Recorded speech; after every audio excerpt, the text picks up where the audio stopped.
আজকে হলো রাত্রে রান্না করলাম, এই যে দেখো ছোটো মাছ রান্না করলাম টমেটো আর আম দিয়ে। তো এখানে ভাত বসিয়ে দিলাম, ডালও কিন্তু পাশে চলে আছে। ডালও আম দিয়ে রান্না করতেছি। একটা আম তো একটু পেকে পেকে গেল, তা আমটা আছে না অনেক টক, তো সেজন্যে আম দিয়ে টক টক ডাল আর সামান্য একটু ছোটো মাছে দিয়ে দিলাম, এটা হচ্ছে কাচকি। তো এই যে দেখো খুব ভালোভাবে মাছগুলো লবণ হলুদ দিয়ে ধুয়ে নিলাম। ভাত হয়ে গেছে আমার, ভাত তুলে নিলাম।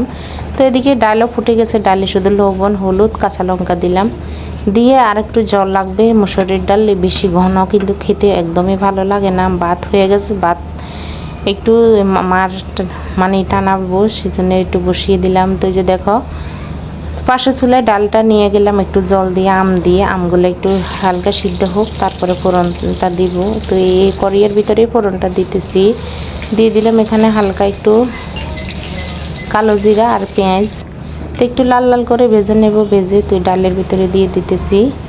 আম ফাঁক না, তো সেজন্য বেশি সিদ্ধ হলে আবার ডাল বেশি টক হয়ে যাবে। তো এখন আমার ঘরের ছেলেমেয়েরা আবার টক ডাল খেতে এরা একদমই পছন্দ করে না, আমাদের আবার ভীষণ পছন্দ।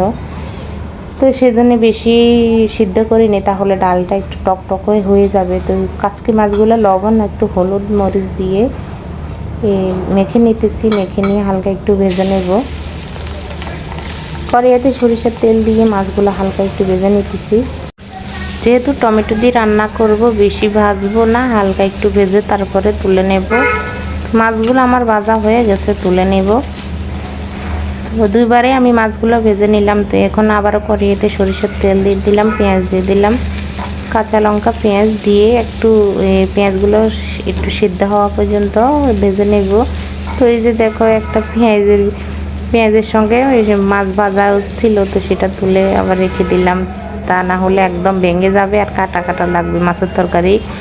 এখানে আবার দিয়ে দিলাম আমি সামান্য একটু লঙ্কার গুঁড়ি আর হলুদের গুঁড়ি।